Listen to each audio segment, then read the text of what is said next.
Dr. Samia Suluhu Hassan, Rais wa Jamhuri ya Muungano wa Tanzania, viongozi wote mlioko hapa, lakini pia Baba Askofu na maaskofu wote mlioko hapa, na waombolezaji wote, na kipekee kabisa familia ya marehemu, poleni sana na msiba huu mkubwa ambao umetupata.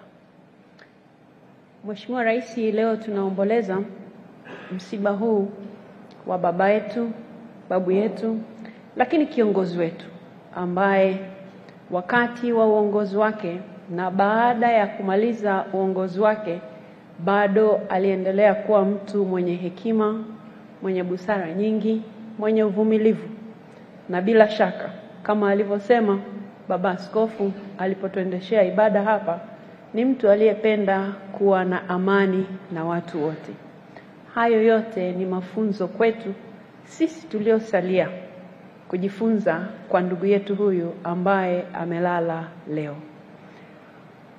Mheshimiwa Rais, Bunge la Jamhuri ya Muungano wa Tanzania linatambua mchango mkubwa ambao umepata kutolewa na kiongozi huyu ambaye amelala leo, akiwa mbunge, lakini pia akiwa waziri, lakini pia akiwa waziri mkuu, na pia akiwa makamu wa kwanza wa rais. Sisi tunaendelea kujifunza kutoka katika yale aliyopata kuyasema, yale aliyopata kuyatenda, na tutaendelea kujifunza kutokea hapo. Mheshimiwa Rais, pamoja na hayo, wapo wabunge hapa hawatapata nafasi ya kuzungumza kwa sababu kiongozi wao leo nipo, lakini kipekee kabisa nitambue kwamba yupo mbunge wa jimbo hili la Mwanga, ndugu yetu Mheshimiwa Joseph Tadayo yuko hapa, lakini wapo pia wabunge wote wa mkoa wa Kilimanjaro. Pengine kwa ajili tu ya uwakilishi wote wasimame kwa sababu bunge sasa linaendelea, kwa hivyo tumekuja huku kwa uwakilishi tu, lakini nimeona mtambue kwamba na wao wako hapa kwa ajili ya kumsindikiza baba yao, kumsindikiza kiongozi wao ambaye walimheshimu sana, na naamini wataendelea kumwenzi siku zote kwa yale ambayo ameacha, na wao waendeleze kuanzia pale alipoishia yeye. Mnaweza kuketi. Baba Askofu, sisi tulioko hapa kila mmoja wetu amekusikiliza kwa makini sana, na katika hali ya kawaida tukiwa mahali kama hapa kuna neno linasemwa alafu unasema hili naona kama linamhusu fulani, lakini kuna neno linasemwa unaona linakuhusu wewe. Kwa hivyo kila mmoja amechukua lile ambalo yeye linamhusu. Lakini mimi niliamua kusikiliza kwa makini sana ule wimbo uliokuwa unasema mbinguni tunao tayari.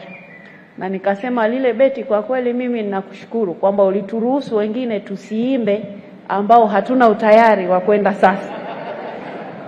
Kwa nimesema niseme hilo kwamba watu sisi ambao tuna uchaguzi mwaka huu 2025 hatujaimba ni kwa sababu si kwa sababu hatutaki kwenda mbinguni, lakini tunataka kwenda mbinguni ila baadaye. Kwa sasa hivi tunawaza uchaguzi, na hapa tunaye Dr. Samia Suluhu Hassan ambaye tunamtarajia kuwa rais wetu. Kwa hivyo hatukutaka kabisa asogelee huo wimbo na kuimba. Na sisi wengine pia wenye matarajio kama hayo kwa kweli hatukuimba, na tunakushukuru sana kwamba ulituruhusu kwamba beti hilo tusio tayari tusiimbe.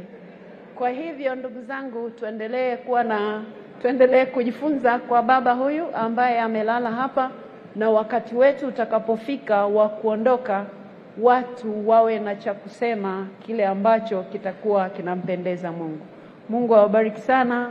Mwenyezi Mungu ailaze roho ya marehemu alipema peponi. Amen. Asante Mheshimiwa Rais wa Jamhuri ya Muungano wa Tanzania. Naomba sasa, ili kuwa mwanafamilia bora wa Global TV, usisahau kusubscribe, like, kushare na kucomment. Baada ya kusubscribe, bonyeza alama ya kengele ili kupata taarifa kwa kila video inayopanda Global TV Online.